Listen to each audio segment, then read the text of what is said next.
আমাদের শরীর কি সত্যিই নিজেকে সুস্থ করতে পারে ওষুধ ছাড়াই, সার্জারি ছাড়াই, শুধু চিন্তা আর অনুভবের শক্তিতে? এই প্রশ্নটা যদি শুনেই তোমার মনে দ্বিধা জন্মায়, তোমার মধ্যে সন্দেহ তৈরি হয়, তাহলে আজকের ভিডিওটি শুধুমাত্র তোমার জন্যই। আজ আমরা কথা বলবো এমন একটা বই নিয়ে যেটা তোমার স্বাস্থ্য সম্পর্কে সমস্ত প্রচলিত ধারণাকে ভেঙে দেবে। বইটির নাম Heal, discover your unlimited potential and awaken the powerful healer within. এর লেখিকা কেলি নোনান গোরেস। এই বইটি আসলে সেই ডকুমেন্টারির উপর ভিত্তি করে লেখা যেটা বিশ্বজুড়ে ভাইরাল হয়েছিল, যার নাম হিল। এই বইটা শুধু মেডিকেল সায়েন্সের পুরনো সীমারেখাকে চ্যালেঞ্জ করে না, বরং এটা বলে আসল আরোগ্য ডক্টরদের টেবিলে নয়, তা লুকিয়ে থাকে তোমার নিজের ভেতরে। লেখিকা বলছেন, যদি শরীরকে ঠিক পরিবেশ দেওয়া যায় তবে তা নিজেই সমস্ত রোগ থেকে নিজেকে সারিয়ে তুলতে পারে। কিন্তু সেই ঠিক পরিবেশ মানে শুধু ভালো খাবার বা বিশ্রাম না, সেখানে লাগে তোমার চিন্তা, বিশ্বাস, ভয় আর অতীতের জমে থাকা অনুভূতির ভার। এটা কেবল গল্প না, এটা সায়েন্স, গবেষণা আর জীবনের বাস্তব ঘটনায় তৈরি করা একটি সত্য। এই বইয়ে লেখিকা কেলি বিশ্বের বহু দিকপাল গবেষক ও চিন্তাবিদদের মতামত এনেছেন, যেমন Deepak Chopra, Bruce Lipton, Gregg Braden, Anita Moorjani, doctor Joe Dispenza. বইয়ে দুইটা ইমোশনাল রিয়েল লাইফ কেস আছে। একজন মহিলা যার ছিল স্টেজ 4 ক্যান্সার, আর অন্য একজনের ছিল রহস্যময় অটো ইমিউন ডিজিজ। দুজনেই ডক্টরের ওষুধ ছাড়াই, সার্জারি ছাড়াই সম্পূর্ণ সুস্থ হয়ে উঠেছেন, শুধু মন, বিশ্বাস আর অনুভূতির সাহায্যে। এই বই কোনো অলৌকিক গল্প নয়, এটা সেই জায়গা যেখানে বিজ্ঞানের সঙ্গে আত্মার দেখা হয়, যেখানে মেডিকেল রিসার্চ, যৌগিক দর্শন আর মানুষের বিশ্বাস একসাথে চলে। আজকের ভিডিওর সবচেয়ে গুরুত্বপূর্ণ অংশ এই, তুমি কিভাবে নিজের মন, শরীর আর আত্মাকে এক সূত্রে গেঁথে এই শক্তিগুলোকে জাগাতে পারো, যেগুলোর চিকিৎসা আজও মেডিকেল সায়েন্সের কাছে নেই। একবার ভেবে দেখো, তোমার যদি আঙুল কেটে যায়, তুমি সঙ্গে সঙ্গে সুস্থ হয়ে যাও, কোনো ঔষধ ছাড়াই, কোনো ডক্টরের ছোঁয়া ছাড়াই। তাহলে প্রশ্ন হলো, শুধু আঙুল কেন? ক্যান্সার, হৃদরোগ, ডায়াবেটিস, হার্টের রোগ, এসবও কি শরীর নিজেই সারাতে পারে? উত্তর হ্যাঁ, পারে। শুধু তাকে ঠিক পরিবেশ দিতে হয়। হিল বই বলছে শরীর এক একটা সেলফ হিলিং মেশিন, এটা প্রতি মুহূর্তে নিজেকে রিপেয়ার করেই যাচ্ছে। কিন্তু সমস্যা হলো, আমরা নিজেরাই সেটাকে থামিয়ে দিই। কীভাবে থামিয়ে দিই? আমাদের নেগেটিভ চিন্তা, চিরস্থায়ী স্ট্রেস, ভুল বিশ্বাস, বিলিফ সিস্টেম আর অতীতের মানসিক ক্ষত, সব মিলিয়ে শরীরের সুস্থ হওয়ার শক্তিকে আমরা ব্লক করে দিই। তাহলে কেমন করে আমাদের শরীর সুস্থ হবে? এখন এখানে আসে সায়েন্সের এক চমকপ্রদ থিওরি, এপিজেনেটিক্স। এটা জেনেটিক্সের নতুন শাখা, যেটা বলছে তোমার রোগ তোমার ডিএনএ থেকে নয়, ডিএনএর উপরের পরিবেশ থেকে আসে। অর্থাৎ যদি তোমার পরিবারে কারো ডায়াবেটিস থাকে, তাতে তোমারও হবেই এমন নয়। যদি তুমি ভালো খাও, পজিটিভ থাকো, স্ট্রেস না নাও, তাহলে এই রোগ তোমার শরীরে অ্যাক্টিভ হবে না। এপিজেনেটিক বলছে তোমার মন তোমার শরীরের কেমিস্ট্রি বদলাতে পারে। এমন ভাবো, যদি তুমি সারাদিন নিজেকে বলো আমি দুর্বল, আমি অসুস্থ, আমার শরীর ঠিকমতো কাজ করছে না, তাহলে তোমার মস্তিষ্ক সেই কথাই সত্যি ধরে নেবে। তখন সে সেই সব হরমোন রিলিজ করবে যেগুলো তোমার শরীরকে আরও অসুস্থ করে তুলবে। কিন্তু যদি তুমি বলো আমি প্রতিদিন সুস্থ হচ্ছি, আমার শরীর শক্তিশালী, প্রতিটি কোষ আমার মধ্যে ভারসাম্য আনছে, তাহলে তোমার মস্তিষ্ক সেই হরমোন রিলিজ করবে, যেমন এন্ডোরফিন, ডোপামিন, সেরোটোনিন, যা তোমার শরীরকে হিল করে তোলে। হিল বইয়ের একদম গভীর লাইন, যখন তুমি তোমার ভিতরের পরিবেশ বদলাও, তোমার শরীরের কোনো বিকল্প থাকে না, ওকে নিজেকে তার সঙ্গে মানিয়ে নিতেই হয়। রোগ বাইরের জিনিস নয়, এটা ভিতর থেকে জন্ম নেয়। আর যদি শিকড় ভিতরে থাকে, তাহলে চিকিৎসাও ভিতরেই হবে। একটা উদাহরণ, একজন মানুষ যার অটো ইমিউন রোগ ছিল, ডক্টর, টেস্ট সব ব্যর্থ, কিন্তু সে প্রতিদিন মেডিটেশন, গাইডেড ভিজুয়ালাইজেশন আর অ্যাফার্মেশন করতে লাগলো। প্রতিদিন সে নিজেকে বলতো, আমার ইমিউন সিস্টেম আমাকে ভালোবাসে, আমার প্রতিটি কোষ আমাকে শক্তি দিচ্ছে, আমি একদম সুস্থ। ধীরে ধীরে শরীর সাড়া দিতে শুরু করলো। 6 মাস পরে রিপোর্ট নর্মাল এলো। ডক্টররাও অবাক। এভাবেই বইটাতে একের পর এক রিয়েল কেস স্টাডি আছে, যেখানে মানুষ সুস্থ হয়েছে কোনো ওষুধ ছাড়াই, কোনো অস্ত্রোপচার ছাড়াই, শুধু পরিবেশ আর মনোভাব বদলে। ভিডিওর মাঝখানে তোমাদের একটু ডিস্টার্ব করছি, বাইরে একটু নয়েজ আসছে, কারণ বৃষ্টি হচ্ছে। তো নয়েজটাকে তোমরা ইগনোর করে শুধুমাত্র শোনো আমি কি বলছি। আর এটা আমার কথা না, এই বইয়েরই কথা। তোমরা চাইলে এই বইটিকে পড়ে তোমরা এই বইটি পড়তেও পারো। এই বই আমাদের একটাই বার্তা দেয়, তোমার শরীর শোনে, তুমি ওকে কি বলছো। তাহলে ভাবো, তুমি কি বলছো তোমার শরীরকে? ভয়, ক্লান্তি, অভিযোগ, না সাহস, না ভালোবাসা, না বিশ্বাস? তুমি তোমার শরীরকে কী দিচ্ছ? তোমার সাবকনসিয়াস মাইন্ডকে কী দিচ্ছ?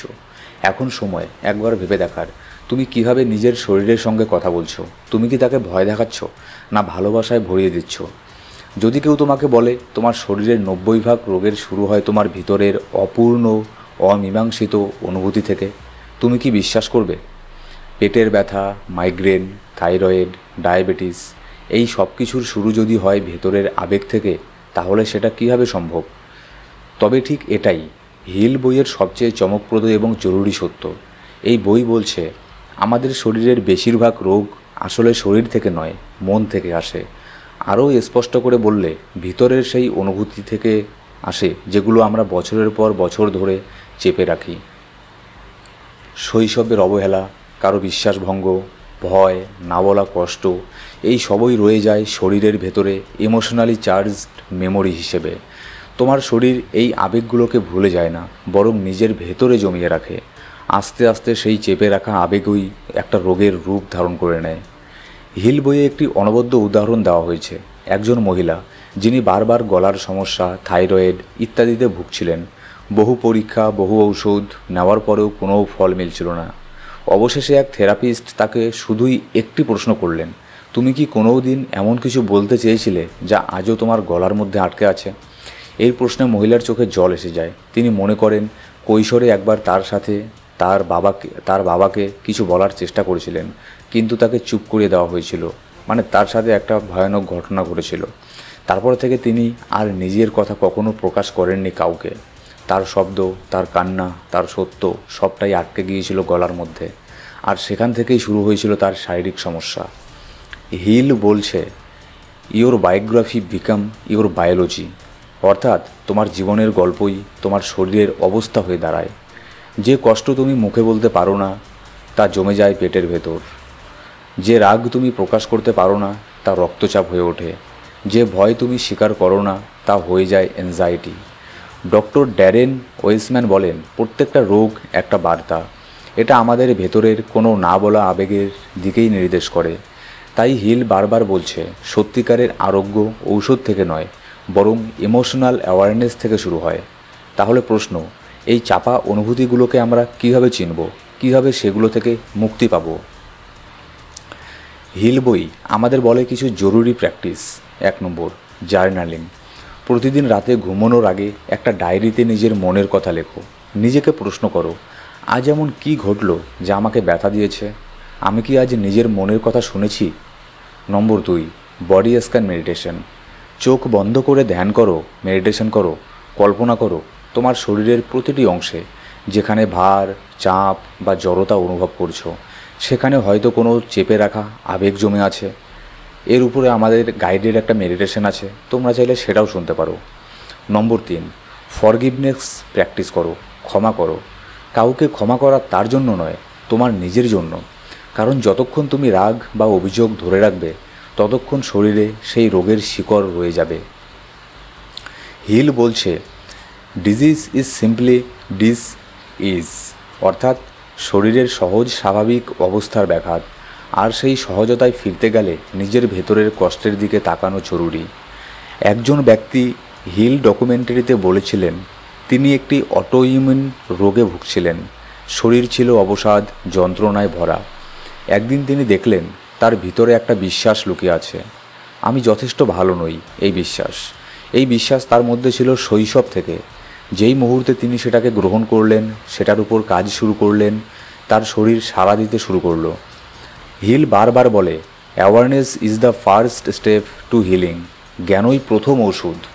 যখন তুমি সবার প্রথমে এটা বুঝতে পারবে যে তোমার রোগের ওষুধ বাইরে কোথাও নেই, তোমার মনের মধ্যেই সবথেকে বড় ওষুধ আছে, তখনই তোমার সেটা হয়ে যাবে ফার্স্ট স্টেপ তোমার শরীরকে হিল করার। তাই যদি তুমি কোনো রোগে ভুগছো, তবে শুধু শরীরকে নয়, তোমার মন আর হৃদয়ের অব্যক্ত কণ্ঠগুলোকেও শোনো। তুমি কি কখনো এমন কাউকে দেখেছো যে কোনো আসল ওষুধ না খেয়ে শুধু চিনির ট্যাবলেট খেয়ে সুস্থ হয়ে গেছে? এটা বৈজ্ঞানিকভাবেও প্রমাণিত। এর নাম প্লেসিবো ইফেক্ট। যখন কেউ ভাবে সে ওষুধ খাচ্ছে, তার শরীর সত্যি সত্যি সেই অনুযায়ী প্রতিক্রিয়া দেয়, ওই ওষুধ আসল হোক বা নকল। তাহলে ভাবো, যদি ভুয়ো ওষুধের শরীর সেরে যায়, তবে বিশ্বাসই কি আসল ওষুধ নয়? হিল বইয়ে প্লেসিবো ইফেক্টকে গভীরভাবে বিশ্লেষণ করা হয়েছে। এটা বলে তোমার মন, তোমার বিশ্বাস যে কোনো মেডিকেল ট্রিটমেন্টের থেকেও শক্তিশালী হতে পারে। একটা কেস স্টাডি। একজন রোগীকে বলা হয়েছিল তার ক্যান্সার হয়েছে। ডাক্তাররা বলেন 3 মাসের বেশি আপনি বাঁচবেন না। রোগী মানসিকভাবে ভেঙে পড়েন। তার ঠিক 3 মাসের মাথায় তার মৃত্যু হয়। কিন্তু অটোপসিতে দেখা যায় তার শরীরের টিউমার এতটাই ছোট ছিল যে সেটা প্রাণঘাতী ছিল না। মানে তিনি ক্যান্সারে মারা যাননি, তিনি মারা যান ক্যান্সারের ভয়ে। তাহলে ভাবো, যদি ভয় মৃত্যুর কারণ হতে পারে, তবে বিশ্বাস কি জীবন দিতে পারে না? আমি এখানে তোমাদেরকে বলছি না যে তোমরা মেডিকেল সায়েন্সকে সম্পূর্ণ ইগনোর করে শুধুমাত্র এর উপরেই শরীরকে হিল করবে, ডক্টরের কাছে যাবে না, ওষুধ খাবে না। না, আমি একদমই এটা বলছি না। ডক্টর যেটা বলছে অবশ্যই সেটা তোমাকে শুনতে লাগবে, কারণ আমরা আধুনিক যুগে বসবাস করছি। ডক্টরের কথাও তুমি শুনবে, মডার্ন মেডিকেলের সাহায্যও নেবে, এবং তার সাথে সাথে এই সব জিনিসগুলোকেও প্র্যাকটিস এখানে করতে পারো। হিল বইয়ে ডক্টর জো ডিসপেঞ্জার গল্প উল্লেখ আছে। একটা দুর্ঘটনায় তার স্পাইনাল কার্ডে চোট লাগে। ডাক্তাররা বলেন সার্জারি না করলে তুমি আর হেঁটে চলতে পারবে না। কিন্তু জো কোনো সার্জারি না করিয়ে প্রতিদিন 2 বার মেডিটেশন শুরু করেন। তিনি কল্পনা করতেন নিজের স্পাইন সেরে উঠেছে। প্রতিদিন নিজেকে বিশ্বাস করাতেন আমি সুস্থ হচ্ছি। 9 সপ্তাহ পর তিনি ওয়াকার ছাড়াই হাঁটতে শুরু করেন, কোনো সার্জারি ছাড়াই। হিল বলে your body is the physical reflection of your thoughts. তোমার শরীর আসলে তোমার চিন্তার প্রতিচ্ছবি। তুমি যদি নিজেকে দুর্বল ভাবো, তোমার শরীর সেভাবেই সাড়া দেবে। আর যদি ভাবো আমি প্রতিদিন সুস্থ হচ্ছি, আমার শরীর অলৌকিকভাবে কাজ করছে, তবে শরীর সত্যিই সেদিকেই এগোবে। এই বই জোর দিয়ে বলে তোমার চিন্তা শুধু মুড নয়, এটা হরমোন, ইমিউন সিস্টেম, এমনকি কোষের স্তরেও প্রভাব ফেলে। তুমি যদি বারবার ভাবো আমি সর্বদা ক্লান্ত, আমি কখনো ভালো হব না, তাহলে তোমার মস্তিষ্ক সেটাকেই সত্যি ধরে নিয়ে সেই অনুযায়ী কেমিক্যালস তৈরি করে। শরীর আরও দুর্বল হয়ে পড়ে। কিন্তু তুমি যদি বারবার ভাবো আমি প্রতিদিন ভালো হচ্ছি, আমার শরীর অলৌকিকভাবে কাজ করছে, তবে তোমার দেহ সত্যিকার হিলিং এনজাইমস আর নিউরো ট্রান্সমিটার তৈরি করতে শুরু করে, যেগুলো তোমাকে হিল করতে সাহায্য করবে। আমার শরীরের প্রতিটি কোষ আমার আরোগ্যের সাধনে কাজ করছে। আমি প্রতিদিন আরও সুস্থ হচ্ছি, আরও শক্তিশালী হচ্ছি, আরও শান্ত হচ্ছি। আমার শরীর একটি অলৌকিক উপহার, এবং আমি সেটার উপর পুরো বিশ্বাস রাখি। এটার উপরে আমাদের অ্যাফার্মেশনেরও ভিডিও আছে, তুমি চাইলে সেগুলোও শুনতে পারো কানের মধ্যে হেডফোন লাগিয়ে। এই কথাগুলো কেবল মুখে বললেই হবে না, তোমাকে এগুলো গভীরভাবে অনুভব করতে হবে। আর এটারই উপরে সম্পূর্ণ ডিটেলসে গোটা রাত্রের জন্য 6 ঘন্টার একটা অ্যাফার্মেশন আছে, যেখানে শুধুমাত্র হিলিং অ্যাফার্মেশন না, লাইফের সাকসেস অ্যাফার্মেশন, পজিটিভ থাকার জন্য অ্যাফার্মেশন, স্পিরিচুয়ালিটিকে অ্যাক্টিভ করার অ্যাফার্মেশন, প্রত্যেকটা জিনিসেরই অ্যাফার্মেশন, টাকা পয়সাকে অ্যাট্রাকশন করার অ্যাফার্মেশন, হিলিং অ্যাফার্মেশন, সব কিছুকে এমনভাবে কম্বাইন করা হয়েছে যে রাত্রে ঘুমিয়ে ঘুমিয়ে তুমি এইসব জিনিসগুলোকে কাজে লাগাতে পারো। এই কথাগুলো কেবল মুখে বললেই হবে না, তোমাকে এগুলো গভীরভাবে অনুভব করতে হবে। কারণ যখন তুমি তোমার বিশ্বাসকে অনুভূতির সঙ্গে মিশিয়ে দাও, তখনই সেটা রূপ নেয় এক বিশাল শক্তিশালী শক্তিতে। আর এই শক্তিই হয়ে ওঠে সবচেয়ে শক্তিশালী একটি ওষুধ। তাই যখনই তুমি অসুস্থ বোধ করো, এই প্রশ্ন করো না এখন কি হবে, বরং বলো আমার ভেতরের শক্তি যে কোনো রোগের থেকেও বড়। এই বইয়ের সবচেয়ে সুন্দর দিক হলো এটা শুধু তত্ত্ব নয়, এটা সেই সব মানুষদের সত্য গল্প যারা এই ভাবনাগুলো জীবনে ব্যবহার করেছেন, যারা মৃত্যুর দরজা পর্যন্ত গিয়ে ফিরে এসেছেন জীবনে। এই বইয়ে 20 জনেরও বেশি বিশ্ববিখ্যাত হিলিং বিশেষজ্ঞদের মতামত আছে। আর সকলের বিশ্বাস এক জায়গাতেই দাঁড়িয়ে, হিলিং বাইরে নয়, ভেতর থেকেই শুরু হয়। চলুন শুনে নেই কিছু সবচেয়ে শক্তিশালী কণ্ঠ। ডক্টর দীপক চোপড়া বলেন আমাদের শরীর শুধু একটা কঠিন বস্তু নয়, এটা এক চলমান এনার্জি ও ইনফরমেশনের জাল। তার মতে শরীর প্রতি মুহূর্তে নিজেকে পুনর্গঠিত করে। 2-3 দিনে তৈরি হয় নতুন ত্বক, কয়েক মাসে তৈরি হয় নতুন লিভার, 7 বছরে গোটা শরীরই বদলে যায় ডক্টর দীপক চোপড়ার কথায়। তাহলে প্রশ্ন হলো, যখন শরীর নিজেকে বারবার পুনরায় তৈরি করে, তখন কি পুরনো ট্রমা ও পুরনো রোগগুলোকেও মুছে ফেলা সম্ভব? ডক্টর চোপড়া বলেন, হ্যাঁ, যদি তুমি তোমার মানসিক গঠন বদলাও তবে শরীরও বদলাতে শুরু করে। ব্রুস লিপটন, একজন সেল বায়োলজিস্ট যার থিওরি বায়োলজি অফ বিলিফ পৃথিবী কাঁপিয়ে দিয়েছিল, তিনি বলেন, তোমার চিন্তাধারা নির্ধারণ করে তোমার কোষে কীভাবে কাজ করবে।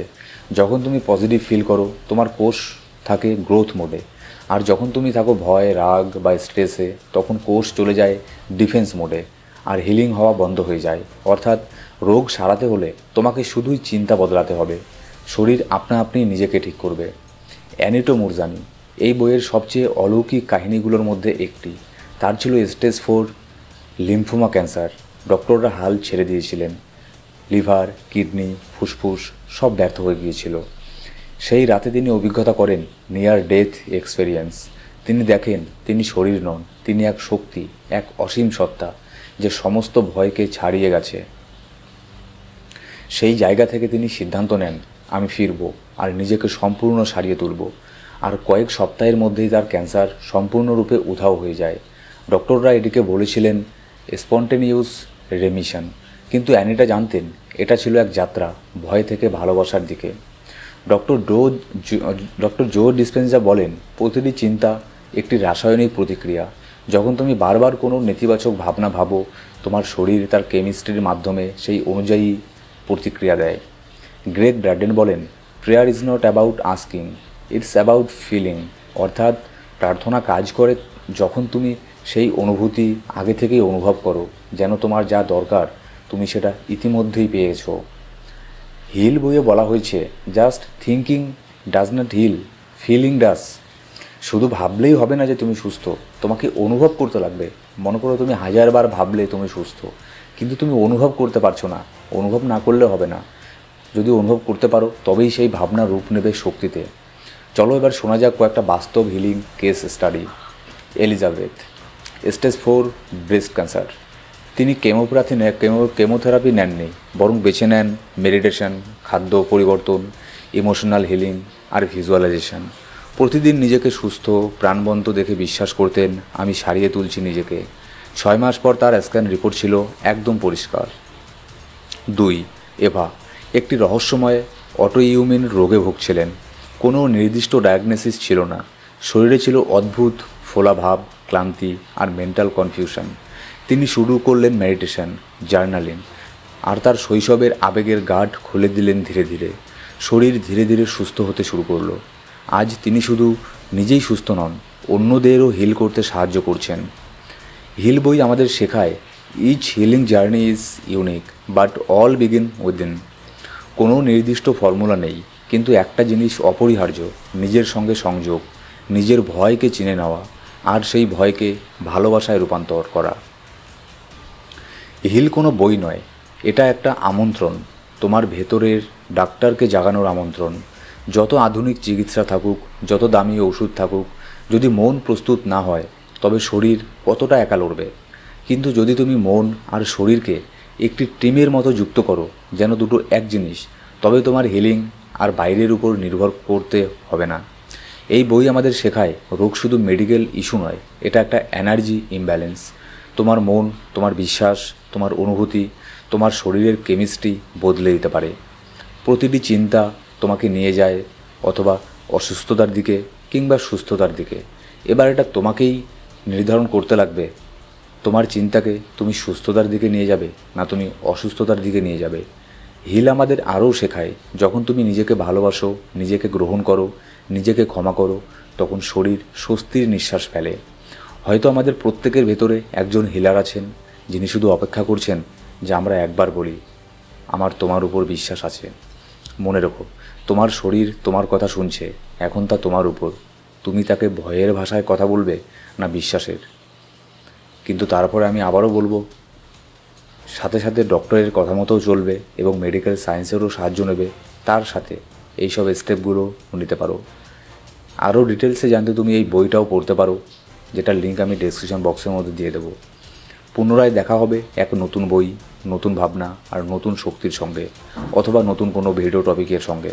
ততদিন পর্যন্ত সুস্থ থাকো, ভালো থাকো, পজিটিভ থাকো, আর মেডিটেশন, ভিজুয়ালাইজেশন, অ্যাফার্মেশনের মাধ্যমে নিজের জীবনকে সুন্দর করে গড়ে তোলো।